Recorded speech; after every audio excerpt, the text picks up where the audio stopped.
Good morning. Here's the latest from the market open. The FTSE100 opened broadly unchanged at 10,679.38. Across Europe, the Euronext 100 edged 0.03% higher and Germany's DAX gained 0.13% as investors monitored developments in Ukraine and Iran while awaiting Federal Reserve minutes and comments from central bank officials.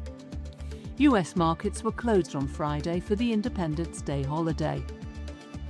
In company news, easyJet has agreed in principle to support Castlelake's proposed £6.90 per share takeover, although a firm offer has yet to be confirmed.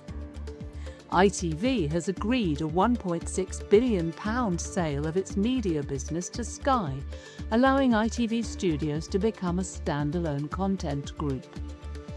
Against sterling, the US dollar, Swiss franc, euro and Japanese yen were broadly unchanged.